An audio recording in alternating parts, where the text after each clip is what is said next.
online newspaper in Hungary. I will be the moderator of this panel. This panel will be in English.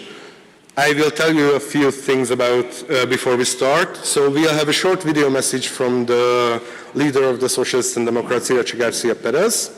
And after that, we'll have 2 short speeches, and then we'll have a panel. At the end, you'll probably have a chance to ask a few questions. We'll see how we are doing with time.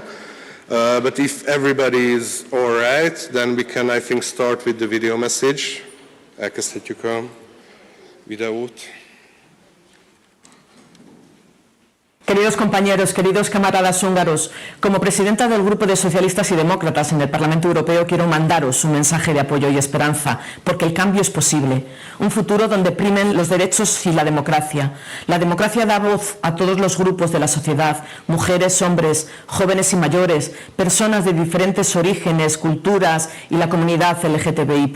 Democracy belongs to everyone. Por eso el concepto de democracia antiliberal, desarrollado a lo largo de los últimos años por Orbán, es sencillamente monstruoso. Si la democracia se censura, si solo representa los intereses de unos pocos, entonces no es democracia. El Grupo de Socialistas y Demócratas está preocupado porque estamos viendo retrocesos democráticos y del Estado de Derecho en muchos países y, por desgracia, Hungría lleva años liderando esta tendencia. Pero también me alegra estar hoy aquí porque las cosas están cambiando. Fuimos los primeros en ver los trucos de Orbán. Aquí, en el Parlamento Europeo, nos hemos hecho oír en los informes anuales sobre el Estado de Derecho y cada año son más completos y específicos. En este Parlamento hemos sido insistentes a la hora de expresar nuestra desaprobación y denunciar cada retroceso. Tras años de lucha por recuperar la libertad de expresión, la libertad de independencia de los medios de comunicación, la independencia judicial, otros ven a través de los trucos de Orbán. Como saben, Orbán acudió al Parlamento Europeo este mes y recibió una ducha fría de los grupos políticos proeuropeos. Ahora todos vemos a través de sus trucos y no los toleramos más. We have been fighting together all these years. I can imagine how tiring it must be for you to face an increasingly autocratic regime year after year, a clientelist regime that only rewards friends and shut out everyone else. But don't give up now because times are changing. We will keep facing the most right-wing European Parliament ever. Con fuerza, con compromiso, un saludo socialista.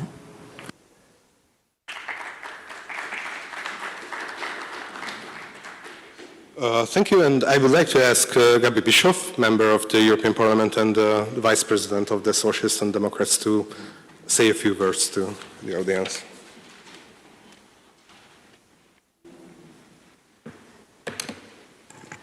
Thank you very much, and I'm very grateful for the invitation to be here with you and to discuss with you what we achieved in the last years and what we are going to achieve in the near future. And I have to say, I'm also happy to be here with Klára and with other former colleagues here of the European Parliament, because we are one family. We are in this together, and we are working together for a stronger Europe, a fairer Europe, a more social Europe. And I was especially happy to be invited to this conference just days after the anniversary of the 1956 uprising. And I think the courage, the suffering, but especially also the hope of these men and women that had lost their lives 1956 will always stay in our European memory, and it will always be a driver, this hope, for what we are going to achieve in the future. And our presence here today is also to emphasize this and to say, yes, here, we will be stronger together in these fights that are coming up, also in the next parliamentary term. And I will be very honest, it will be tough 5 years. We will be facing in a parliament where the conservative group grew stronger, where we have two new political groups on the right-wing extremist fascist side, and an EPP that does not shy away to ally with them. And we have to work very hard that the democratic pro-European forces will be also united and strong enough to make sure a stronger Europe, a prosperous Europe, will be only achieved if we work on compromises with the pro-European democratic forces in Europe. And I have to say, it's very clear that Orban and his Fidesz are not part of that. And if we look back on the last 5 years together, we can be quite proud.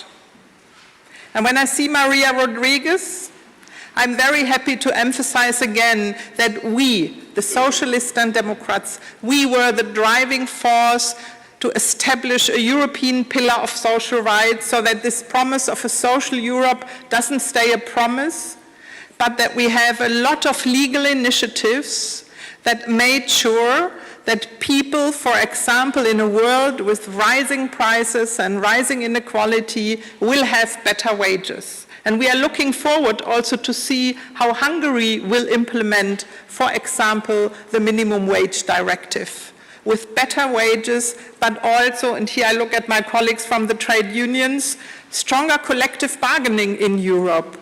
And this is what we achieved together here.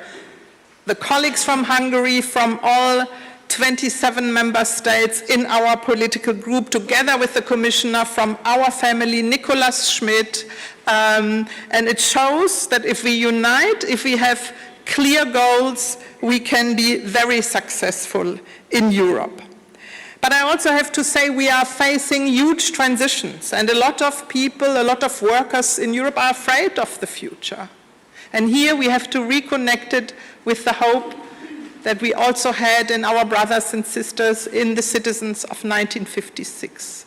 The hope, really, that we can manage these transitions in a fair and just way, that we will involve workers in these changes, and that we will make sure that when we lose jobs, that the new jobs that are coming up will be also good jobs, and that people will be qualified, will be supported so that they can develop and prosper in these jobs.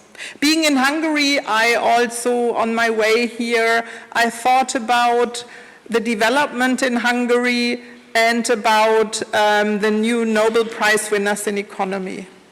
And their study that showed that stable institutions where people have trust in are drivers for prosperity, and that functioning democracy is essential if you want to have prosperity for all. And this is why, for me, Europe is really a project of hope. It's a project of values, but it's also a project where former enemies join together like we do, member states, citizens, parliamentarians. We work together because we know that we will only have peace, prosperity, and security in a united and strong Europe, because we are facing the global challenges much better together than alone. And in this sense, I'm very happy to discuss with you all what we achieved. I think we can be proud of, and we will have tougher times, so we have to fight even tougher to achieve, for example, that we need a fairer mobility in Europe, that we also need really to continue to shape these just transitions for more democracy at work, and also prosperity for all in these times. And in this sense, let's use this time together to exchange, but I also maybe define some new projects of hope for the next 5 years. In solidarity and in a fighting spirit, to come together here in Budapest, and at the right time when we are now starting the new term, that we can take back your ideas, your hopes, and your comments. Thank you very much.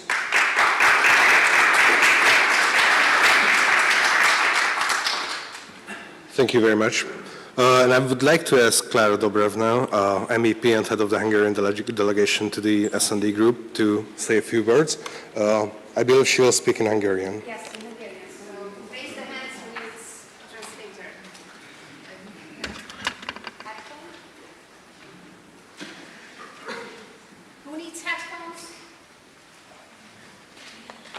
Jó napot kívánok! Good evening. Let me wait a couple of minutes because our beautiful Hungarian language is a little bit difficult, so you will need interpretation. I hope you can hear and understand what I'm saying. Thank you very much. Interpretation is going on. Great. So I am very grateful to my friends throughout Europe for having come here to Budapest and sitting here and listening to this discussion together with us. I'm happy for that because it's not easy to be a socialist, a social democrat, to be a left-oriented politician. What we see all over Europe is that the right-wing populism is gaining ground. In many countries they're already in government. The right-wing populist vocabulary is pouring from everywhere, and this is extremely and especially difficult for us Hungarians. Leftism, social democracy, is considered as something ancient. What can you do in a situation like that? I hear the voices, and not few at all, who say, don't be that loud. There's no need to be such a loud social democratic person. Don't talk so much about fair tax system. It's much more cool to say, let's keep the old lump sum tax. Don't talk about progressive taxation. Don't talk about housing problems. Don't talk about individual right to housing, because it's much more cool to spend money on chateaus and villas. Let's not talk about the sacred cows of the right, the churches and their political role. Let's not talk about pedophilia, because these are not right themes, and right themes are the ones that are cool today. Let's not talk so much about strong Europe. I call it European United States, others call it a social Europe, but we talk about the same, an ever stronger Europe that is capable of protecting the citizens. Let's not talk about that, because those talking about the sovereign nation states and hide themselves about this lie, try to do politics, are much louder than us. And let's not be so loud in protecting and supporting the Ukraine, because it seems that those who are tactically swallowing this issue are stronger.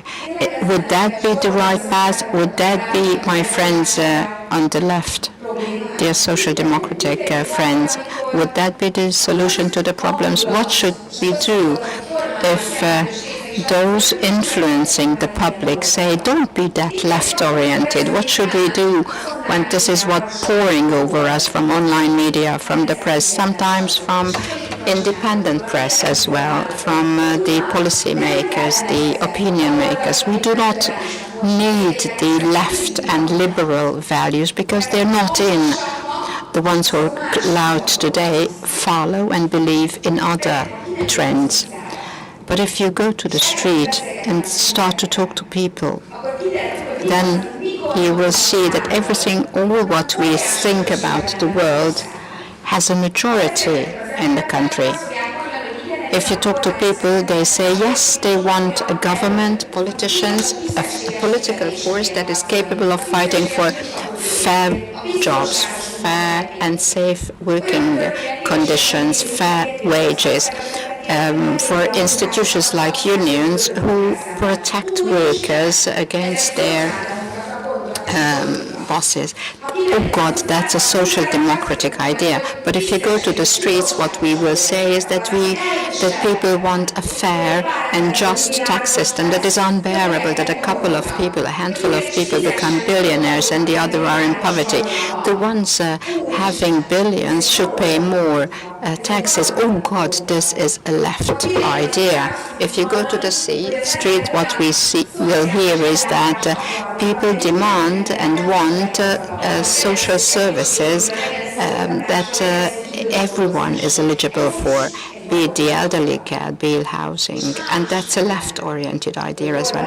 And luckily and for God, in spite of the decades of propaganda campaign of Orbán, the overwhelming majority of the Hungarians say yes, they want to live in a European Hungary, in a strong Europe, and they want to be Hungarians. Yes, this policy of a strong Europe is something that is represented by the left today in Hungary. It is only the left parties that stand up for these things without compromises. The three right-wing parties have always identified and positioned themselves against us, also in the European Parliament. And what shall we do? People ask us, by the way, not only Hungarians, but Italians, Swedes, Dutch, the ever stronger the German friends who have to confront with ever stronger right parties. Should we keep silence? Should we abolish ourselves? Should we disappear? Should we give up the political power that is fighting for a social and strong Europe? Should we abolish the political communities that stand up for these in Hungary to make it a better country? And would the country be better if we give up our political ideas, if we adapt ourselves to the right-wing populism? I see for many this might be a path. You can do politics without principles. It might even be possible to be in power and successful for a certain period of time. But it's not worse, because this country, Hungary, deserves much more. Dear friends, I have another proposal. I think we should be even more confident. We should be even more determined, because there's no other force in Hungary that would stand up for a strong Europe and for a European Hungary in a strong Europe. So we must be more determined in standing up for that, and we must be much more louder, because in this right populist slogans in our world, we must have a strong voice to reach those who want indeed fair wages, pensions, healthcare, education, social care. We are the only ones who stand up for the taxation of the billionaires, and this country will only be a good country when it will be a just country and a more European country. And if we're able to become more determined and loud, then we should also be more confident. We do not need to be told by right parties or politicians whether we can be in politics or not. We do not need any allowance to stand up consequently for social democratic values. And we've been doing so for decades. And we're not asking the excuse of anyone for the fact that we still exist and fight in a country and for a country we believe in. This is why it's such a great pleasure to me that we have our European friends here. As Iratxe said in her video, sometimes you feel depressed when, after years of fight against right-wing populism, you don't fight against a politician or a person, but you fight against the whole approach, the whole idea. And believe me, it gives us strength to see you here. It gives us strength to see we're not on our own in this fight, that many understand why we fight for, and many see that we're not alone in Europe. Dear friends, to become a strong, just, democratic European country, Hungary needs us. Hungary needs you. Let's be proud of that. Thank you.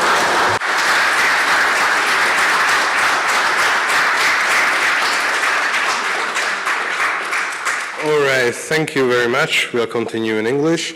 We'll have a panel now, and I would like to introduce you to our panelists. You've already met Gaby Bischoff, I think. Please come out here. and also already met Klára Dobrev.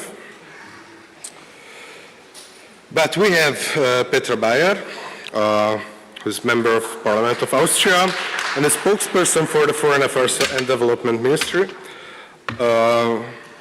We have, and I'm sorry if I'm butchering your name, Liutauras Gudžinskas, who is a vice president of the Lithuanian Social Democratic Party and associate professor of comparative politics at the Vilnius University. We also have Tamás Székely, who is the president of the Federation of Chemical Workers of Hungary, and we'll have Zoltán Vajda, who is, from the back, who is a member of parliament and the chair of the budget committee from the Hungarian Socialist Party.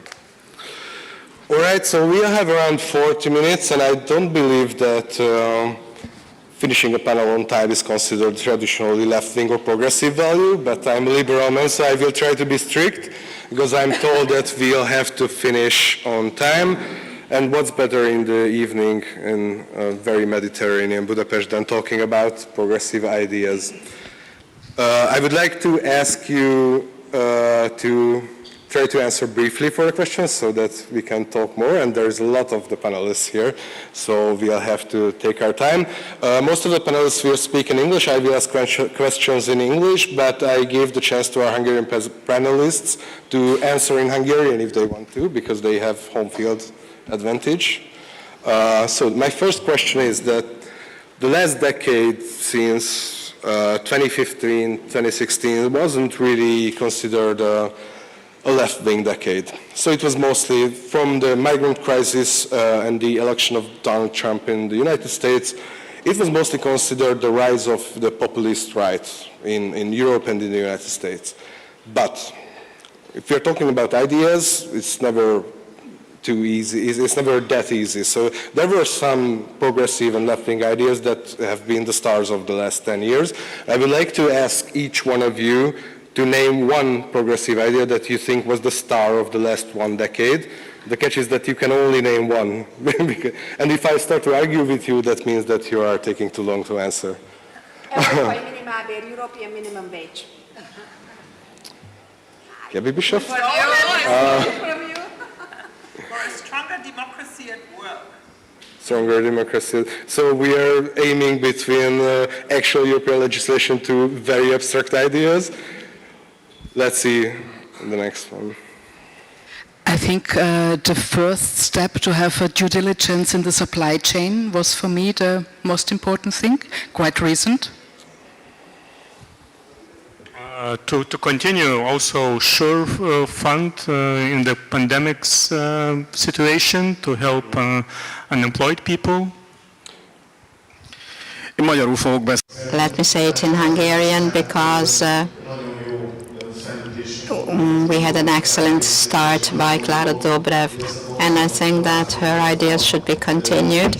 And there's no free Hungary without unions, there's no left without unions, and there's no union without left. As concerning the question, it's extremely difficult.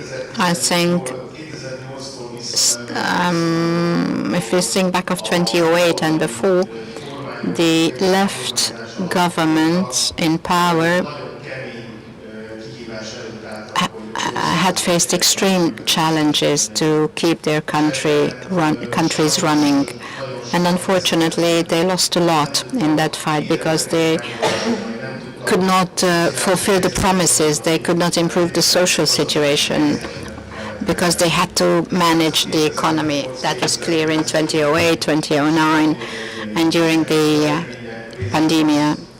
And that's the cause partly of the emerging extreme right, because the sounds, the voices that strengthen the populist slogans are well taken up by those workers who lost their jobs, who lost their faith and cannot believe in the left. That's a mistake. And we had to correct this in the past, and is. But the one thing is the collective agreement, minimum wage, and what's even more important than that is the collective agreement, to have collective agreements in the most possible places, and we will need much more efforts to demand from the nation states to adhere with the EU directives. There are certain governments, as it was mentioned a couple of times, also the names were mentioned. There are some governments that try to avoid these possibilities. No, we need sectoral agreements, and the sectoral agreements need to be respected.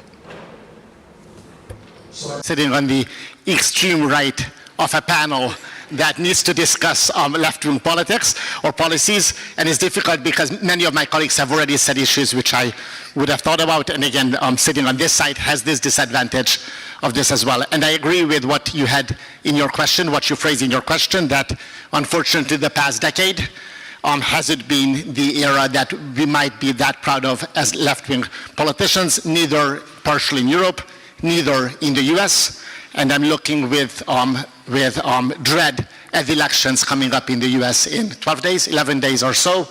There's unfortunately a chance that an extreme right-wing populist, maybe even fascist president will come about in the US. Some of his remarks have been that. And I'm a politician in Hungary, I'm an opposition politician in Hungary. I'm facing a government that's right-wing, populist, and has rhetoric which is difficult. But I'll give you one answer which I think has been successful. The European response post-COVID has been, I think, partially successful, or in some degree successful, and I think we need to be fair.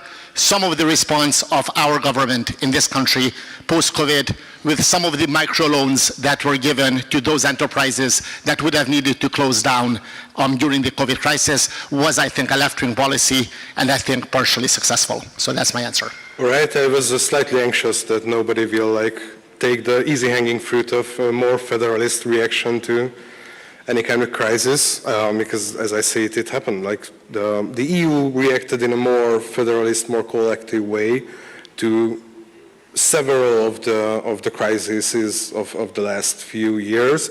Do you agree with me, Gaby Bischoff? And do you see it as a way forward for progressive ideas, even though that we know that the leaders of the EU are mostly right-wing people, but they gave a more progressive approach to the crises? I mean, the good message from the crisis, from COVID and all, was that instruments that we debated for 10 years, like SURE, and worked on it. I look also at my colleague here from the foundation, that Europe is able to do courageous steps if it's under pressure. It's not so easy if Europe is not under pressure to do courageous step into the direction of a more federalist Europe.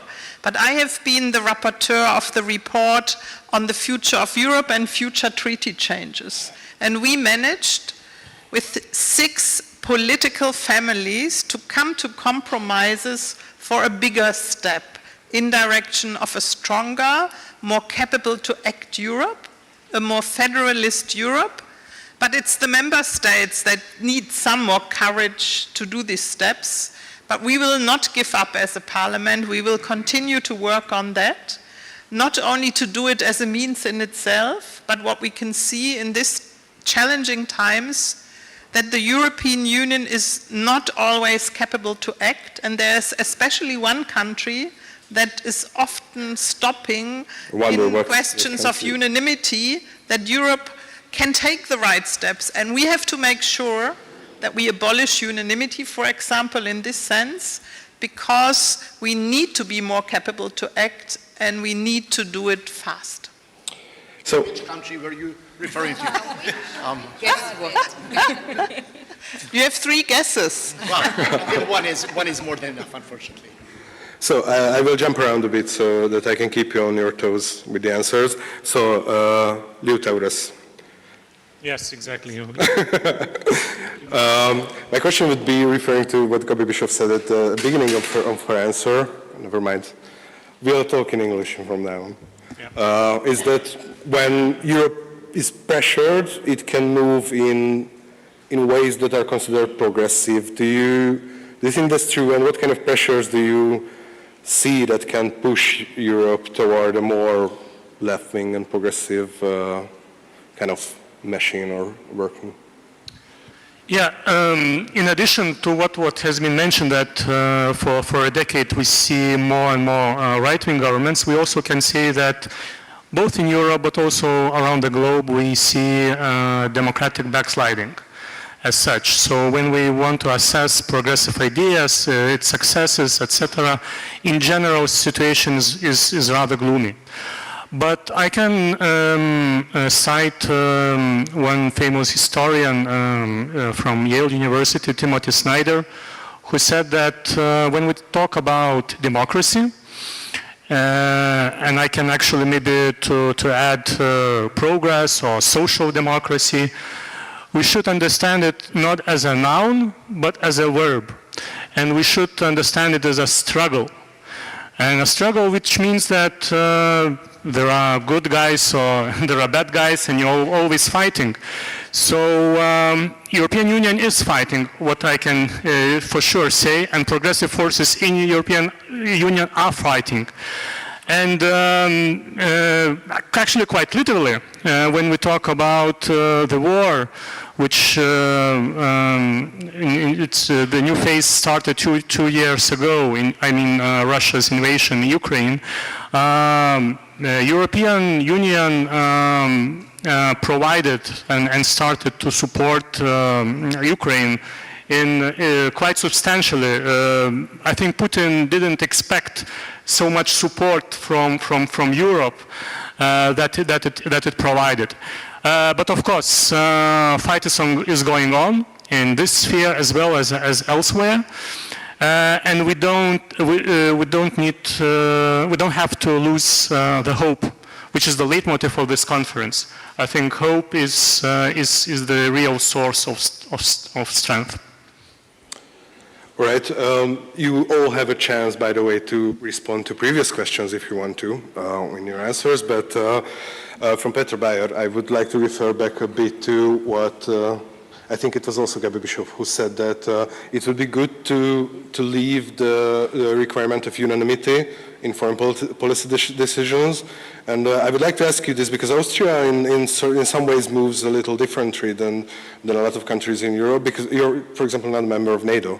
So it's you have a slightly different foreign policy from some of the countries. Do you think that it would be a good move to and a more like a progressive move to move away from unanimity in foreign policy decisions? Oh, that is a very difficult question. Also within my party, not so easy to answer, to be honest. I think in some issues, yes, in some issues, no. I think that it's important not to be taken hostage from countries like Hungary in such cases.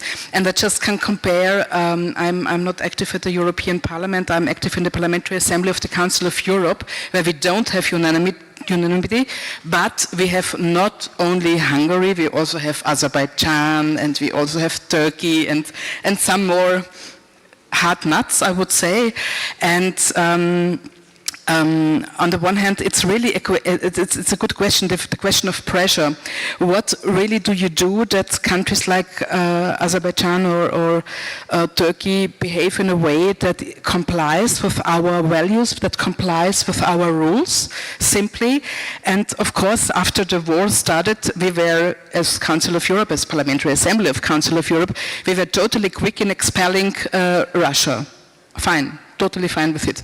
But in the very end, I'm a little bit afraid that we as a neutral state could stay with Liechtenstein and Switzerland as a rest, debate on a very high neutral level, but that's not the idea of multilateralism. That's not the idea, of course, how to bring our values forward. And when it comes to the particular role of Austria and our neutrality, I think we do not really make the best out of it. I think it's quite clear that at the European Union level, whenever it comes to support which goes in direction of weapons, we do not vote because we are not allowed. It doesn't comply with our neutrality to support any part in a war, any part in a war. But of course, we do not hinder any decisions, and of course, we are quite active when it comes to humanitarian aid and humanitarian support. And I myself think that first, my government. We just were sworn in yesterday, so we do not have a government at the moment. We have one, we have the old one, but we have not a new one. We started the first rounds this afternoon. But after the government we had so far, I think were very narrow and interpreting the neutrality. For instance, I would think there is no problem to clear fields when it comes to landmines. My government says yes after the war. I would say no, because the victims are mainly children and farmers and not the soldiers. So why not to clear, and we have a lot of knowledge in this case, why not to clear it now? Or even other examples where you could go better. And I really hope that we as a neutral state within the European Union, together with Malta and Ireland, there are not that many, we really have a particular role to play when it comes to negotiations, when it comes to provide space for talks, not only public talks, also silent talks. I'm not happy that we leave also at the international scene this role to Doha, to Turkey, when it comes to the grain deal or other things. I think that it's better handled in the heart of Europe. So, Klára, Dobrev. May I have a comment? Yeah, sure. We are on time yet, so. If I may, there's two things which occurred to me from your response. One is it just caught my ear when you said that at the moment you don't have a government. I wish we were in the same situation. It just occurred to me, but on a more serious note, as a proud Hungarian, and I know that you meant it with all the best wishes, it caught my ear how unfortunately you say that we are not only facing Hungary, but you named two other countries, Turkey and Azerbaijan, and I'm sure that the list could have gone on. As a proud Hungarian, I wish that we would be coupled together with so fantastic European countries, which unfortunately we are not members of. And this brings me to the point of what this current government is doing. Under the disguise, they're calling it this economic neutrality idea. Viktor Orbán, for the past several weeks, months now, has been talking about this idea of he wants to achieve economic neutrality in general. First of all, I don't think that's possible. As a fact, I don't think that's possible. We're part of NATO and we're part of the European Union. By definition, we're part of a bloc. The other reason is that I think under the disguise of this economic neutrality, which is a beautiful word, the word neutrality is something that's sexy. We all love to have that word. He wants the population, the electorate, to think of countries such as Austria or the country of, say, Switzerland, which are successful neutral countries in many respects. However, I think that what he's doing is disguising it under this term of economic neutrality. It's a complete isolation of our country. I think from that viewpoint, North Korea is neutral. It's completely isolated. Or Belarus is neutral. Not completely now. Well, you're right. Or Belarus, or I could name awful countries, well, awful in that sense, which are isolated. So that's something that as a proud Hungarian worries me, that we are members of a wonderful bloc, both in terms of NATO and EU, and under the disguise of neutrality, we're being isolated. Great, thank you. So, Klára, Dobrev.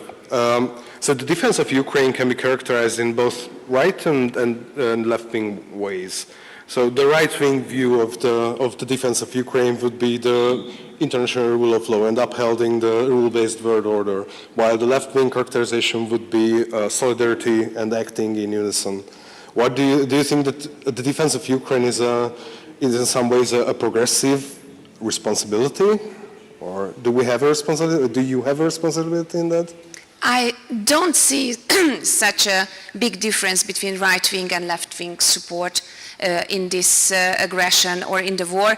I see a support of Democrats and non-Democrats. I think this is the dividing line.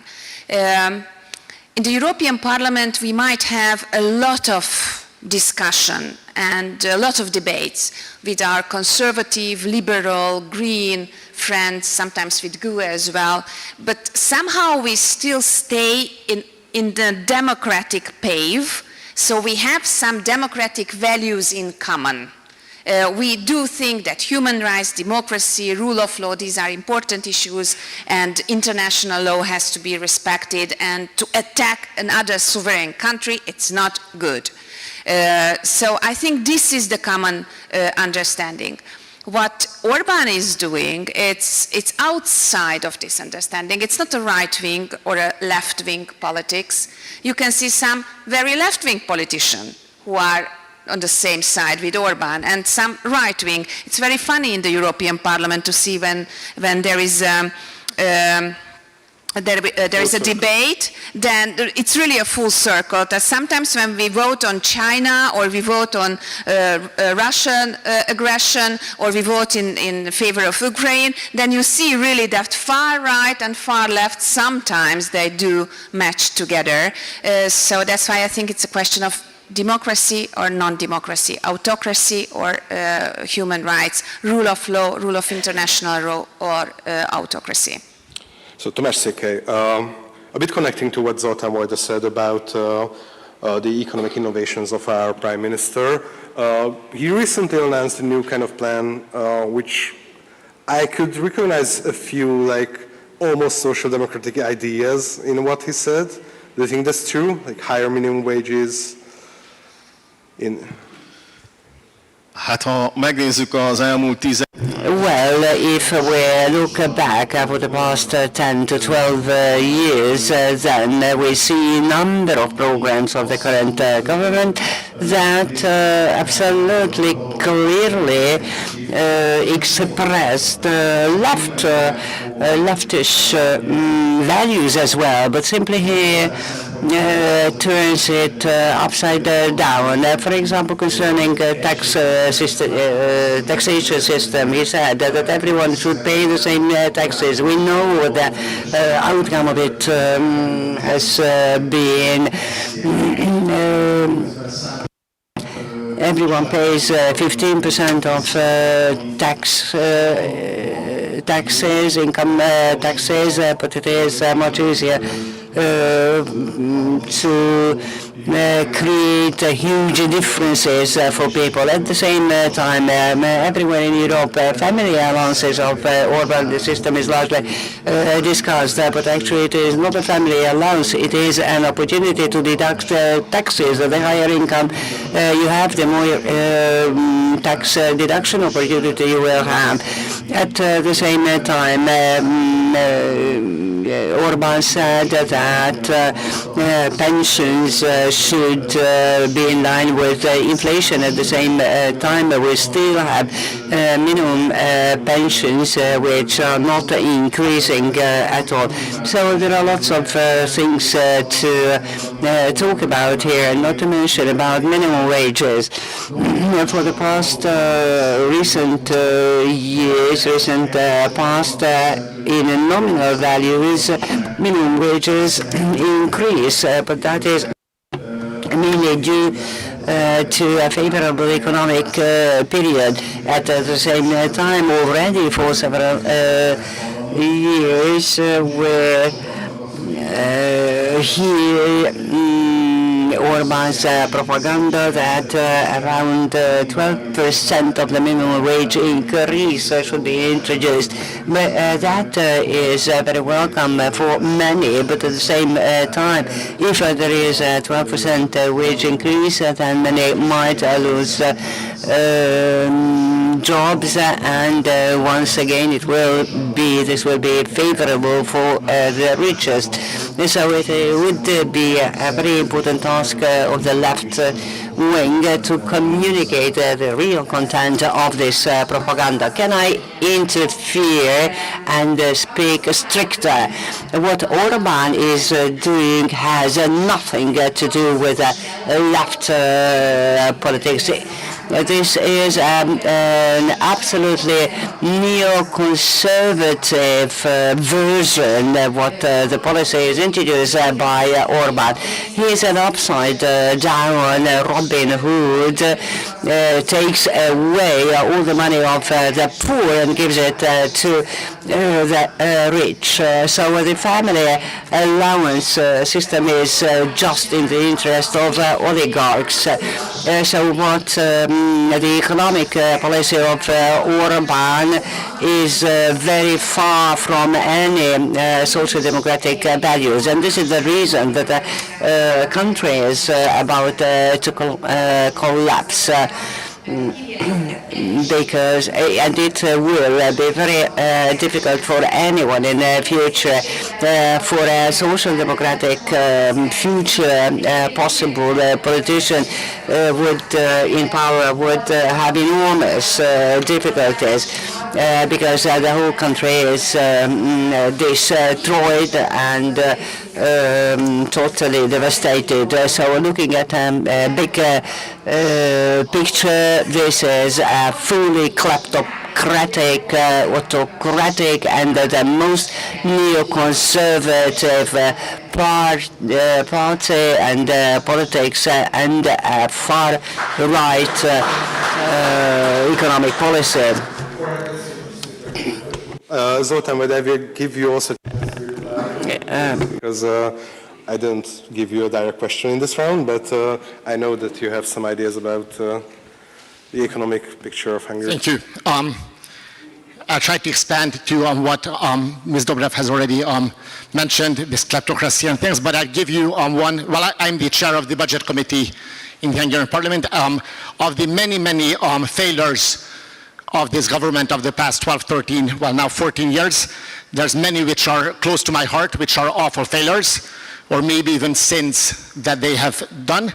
But one of the greatest sin, in my opinion, that they've done is wasting a decade of relatively strong economic growth in Europe, worldwide, and relatively strong economic growth in Hungary as well, without even considering the idea of the introduction of the euro.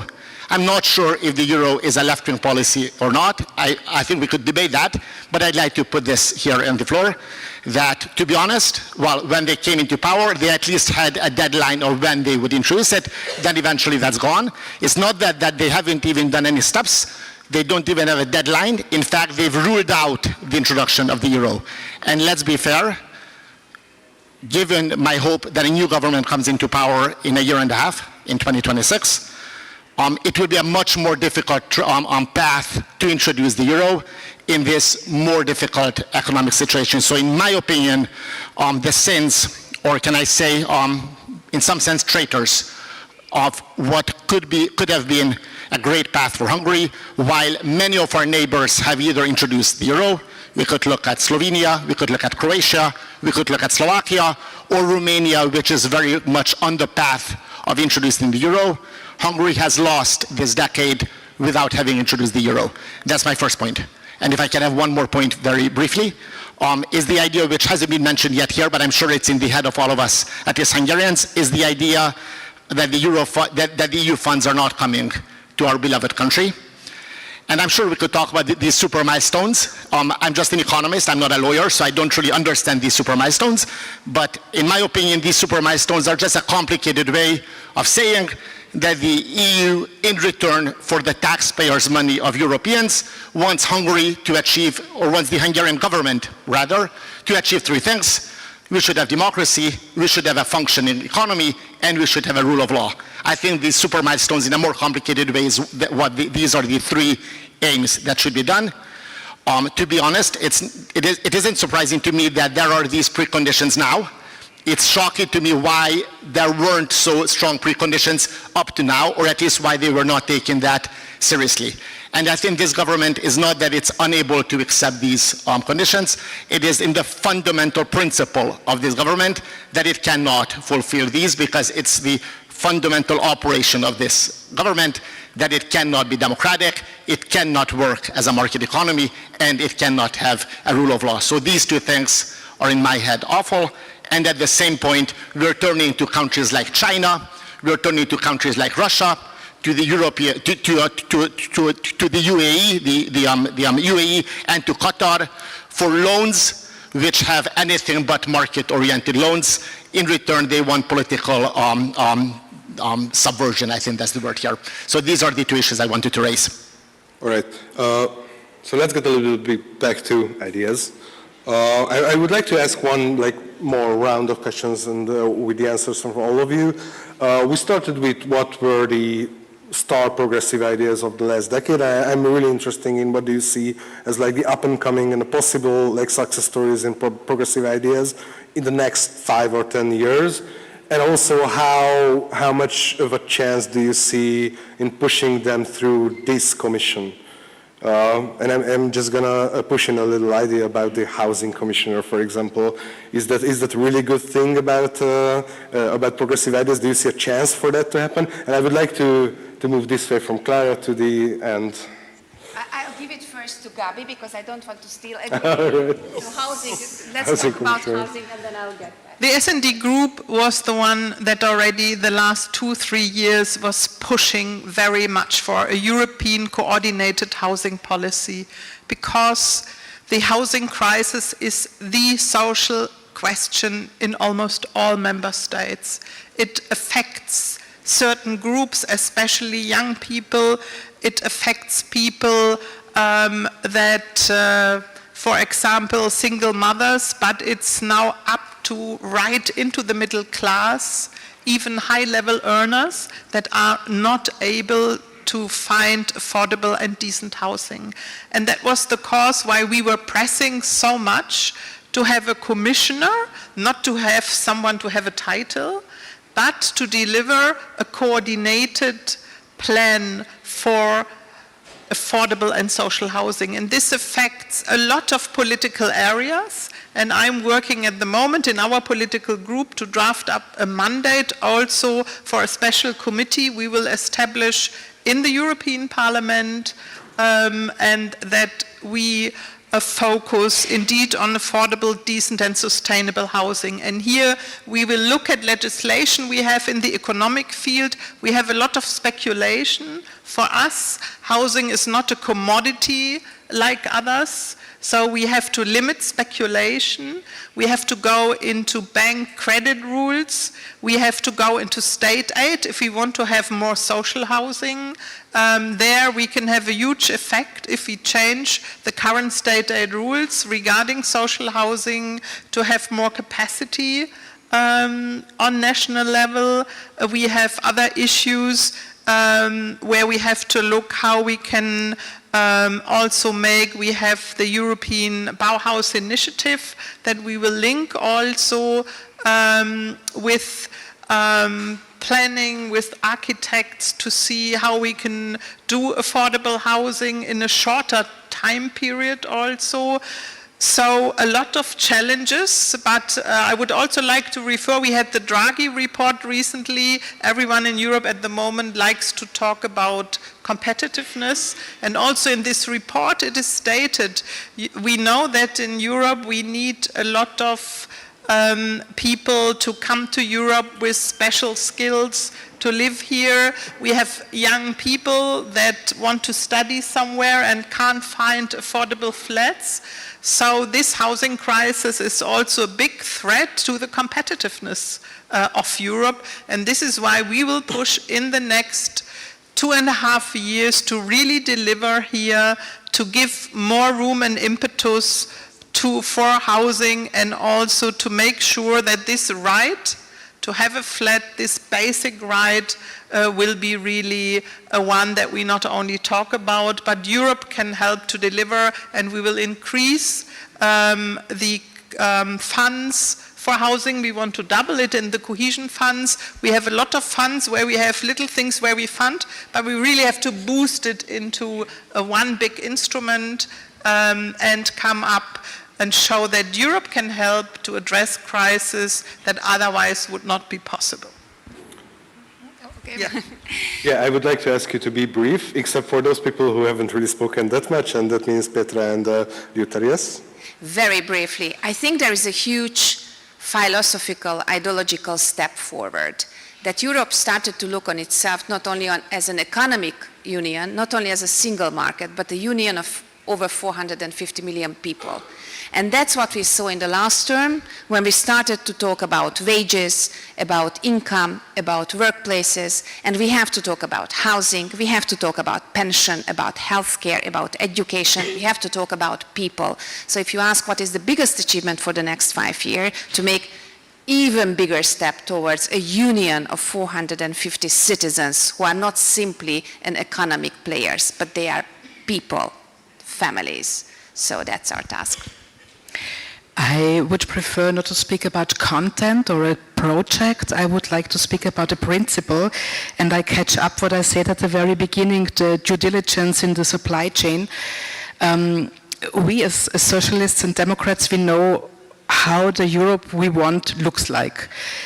And if we want a Europe that is fair and equal and free and lives in peace and is built on rule of law, etc., we all know that, then I think we must be aware that this is only possible if we have a world that looks the same. If we have a world that is fair, that is equal, that is built on rule of law, etc. And I think it's an old idea to as a leftist, to have the spirit of international solidarity, of one world that we share with 8 billion other people. It's easy said, but I think that we really have the possibility here in Europe to make the difference, really to turn the tide also elsewhere with our requirements, for instance, for this market, for products that enter this market.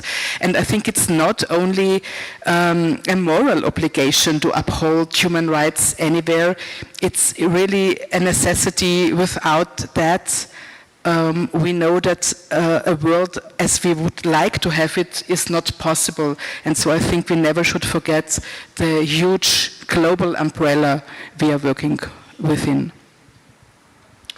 Yeah, in Lithuania we are in the election campaign. On Sunday there will be a second round. Most likely Social Democrats will win. And that's also quite unique currently in this region, in Central Europe. After 8 years in opposition, we are again about to win. And with a progressive manifesto, we didn't do any concessions on any points. And one of selling points was actually housing policy. So we strongly emphasize on that, on social housing, on municipal housing, on control of rents, also student dormitories, etc. And it was very, very popular. And why it was popular, I think one of the aspects is that it's concern for young population, for youth. We usually tend to forget youth because of electoral maybe calculations, but I think we need to pay attention to their concerns, to their needs, and that's also one of the elements of fighting back. Oh, you give them voting rights. Oh yeah, also V60 also, we support that very much.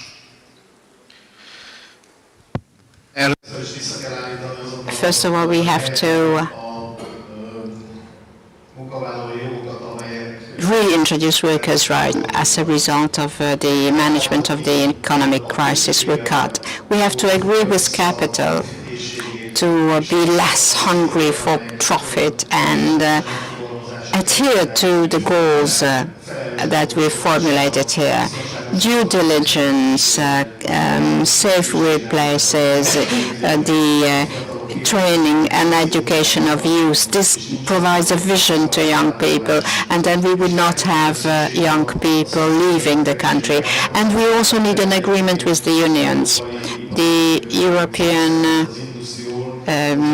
unions, the industry all is developing a strategy on that. We're in the midst of the discussions on that, and we hope that the European factions will receive the presentation of this new strategy. I know that as a politician, if I'm given a microphone, I should be able to speak at great length about any issue, for example, housing policy as well. But as a politician, I also want to be popular. So I think the greatest way to achieve popularity in front of this audience is if I say that before dinner, I'm not going to go into great lengths on this. So that's how we're going to quit it here. All right, thank you very much to everybody. We're out of time, so there will not be, I think, a question round, because I'm under intense pressure to, or do you want to, should we have a round of questions? How do you see it? One question, and you can ask it. Magyarul. Sorry? Köszönöm szépen. Ha megkérdezik tőlem, hogy If I'm asked how I feel in my own country I love so much, I say not well. On the contrary, the past 14 years were terrible. And the question? Yes. Okay, the question. What is important to me, because I used to work as a kindergarten nurse. After 45 years, my pension is below the average. This is terrible. You all go to market and know what things cost. Question. I would like to ask opposition parties, especially MSP, I will cry if they do not reach the threshold, and I'm a supporter of them. Education, health, and Klára has talked about it beautifully, and the gentleman too. So this should be priority. And if I may give you another idea, and the question, yes, that's the question. Private pension funds that the government misused 10 years. When do you want to get that back? When do you want to take back the pension fund sums that were taken away?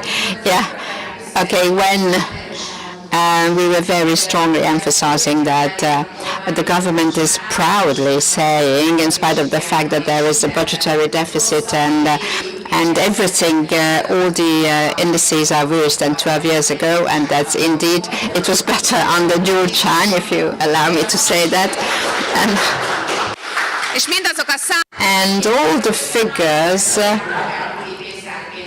were reached so that they stole 3,000 billions from the private funds. I'm not a populist that I would say that the next government will pay it back and this government will not repay it, but indeed we will have to continue with the convergence of the pension scheme, the pension indexing system, because it cannot be that pensioners are lagging behind from the very low wages in general, which means that the next government and the shadow government has a very strong, a lot of things to do, and this is indeed what we would have to deal with. And to be frank, I'm happier to be involved in that part of politics. Thank you.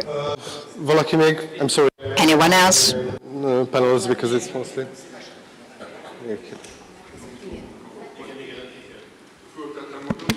Persze. Tulajdonképp az érdekelne, örülök, hogy I'm very glad that indeed we have this meeting, but what do you do specifically to get rid of the Orbán regime? That's my question. So please don't misunderstand me. It's not enough to blame him. We need specific measures. And what are these? Indeed. Thank you very much for this question. Let me answer that, but let me react to the previous question. That we indeed have tragic things in the country. Let's compare it with 2010. A very simple figure in Hungarian, 400,000 foreign per capita per year. This is from the newborn to the oldest person pay 400,000 forints per year as the interest rate for the state that, of course, we can say a very high percentage, the highest percentage of the GDP, but it's clearly understandable. Monthly 3,000 forint per person, all the persons from the newborn today, which is more than what families get as a family an allowance after 2 kids. All of us here, every Hungarian person pays 1,000 forints per day to repay or fund the state debt, much more than the government would spend on health or education. Please give a round of applause to our panelists. I'm sorry that you could speak only so little, but this is a panel of 6 and we had 40 minutes, so I believe you'll have a networking dinner, and thank you for the panelists. You can all leave now, and I will like to ask Imre Komjati to say a few words while you are still here. I think also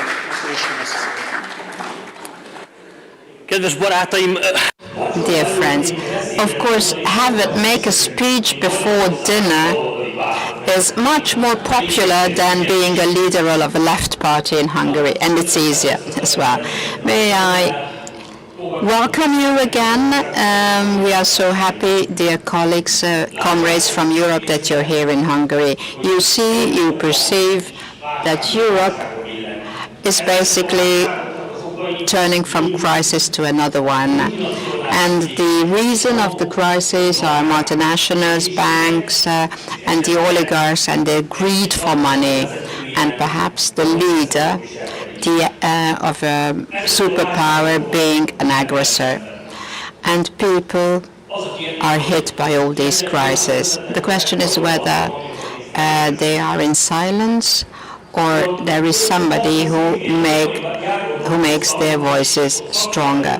I used to be a union leader in a factory, and as such I used to tell my people, if you don't have a voice, use mine. Now the question is whether the ones who do not have a voice can find one.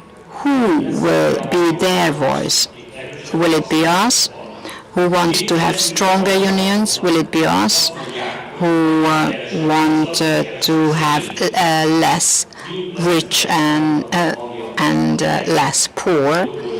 Will be the ones who will be thrown away by the governments of the day, or will it be the right-wing populist voice stronger near Europe, represented by Orbán Viktor, the voice that is Putin's voice, the voice that is the voice of the Asian investors who say inside Hungarian factories in Hungary you have Korea and China. The voice of Orbán is malignant, and it cannot poison Europe any longer. Hungary is our mother country, Europe is our home, and we want a free Hungary and a strong Europe. I started with unions, let me finish off with them. We have the president of the Chemical Workers Union, Tamás Székely, here. What I learned here is that if you take separately your fingers, they can be broken. But if you bring your fingers together, and it is unresistible. So what I'm asking from my European comrades is to come together and have that fist and stand up with an immense power against the right populist in Europe.